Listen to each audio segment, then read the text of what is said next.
TDS on FIIs could cause some problems in terms of its implementation as to who will collect the tax, how it is going to be remitted to the government, etc. is going to be an issue. And that would cause some kind of hardship to the FIIs. More importantly, if you see the presumptiveness of the TDS, look at certain kinds of presumptive tax, so we assume that there is some kind of a margin on this. That's why we collect the tax in advance. So it could kind of become difficult for the FIIs because you are assuming that this is the kind of profits they are making before tax. Hence, a 10% TDS would assume some kind of margin on the deal. So in terms of implementation, yes, it may cause hardship. But if you are thinking that would FIIs stop investing in India, may or may not be so, because not just for the tax that they are here, it's for the returns. If our India story is still good, they will still invest with or without tax.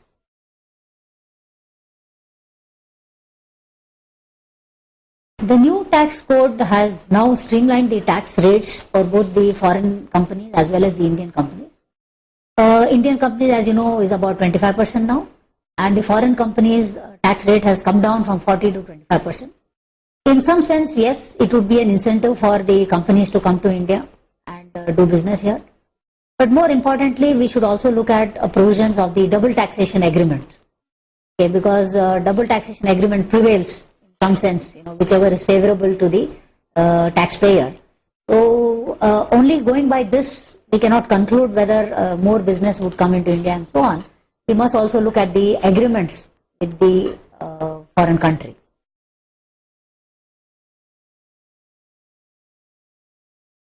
Another aspect of the direct tax code is the stringent definition of the term associated enterprise.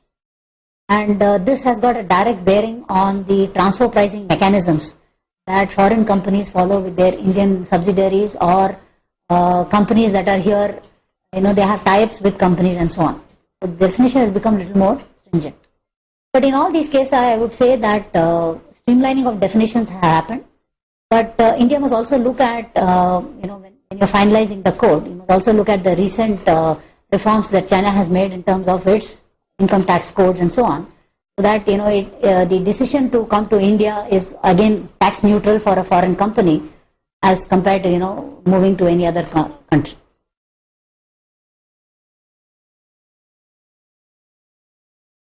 Under the new tax laws, the earlier definition of wholly situated in India has now become partly situated in India. To some extent, I would say streamlining of the definition based on various case laws and so on. But still, there are some grey areas with respect to what is a permanent establishment.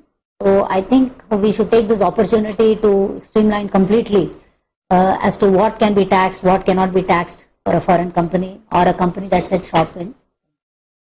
As far as subsidiary companies are concerned, in any case, if you are a registered corporation, you pay tax in India because you are a resident of India by virtue of registration. Of course, the transfer pricing issue is the main issue, in which the definition of the term associated enterprise and arm's length price and so on becomes very crucial, and that would rather affect such companies rather than the mere tax provision or the definition of the term residential status. Companies, I think, would still come to India because now the tax rates have come down, at least from 40 to 25. Like I also said, the double taxation agreement, in some sense, also plays an important role in looking at the taxation angle. And I only hope, the more lucrative practice for many tax practitioners in terms of treaty shopping, gets solved in some sense because of this.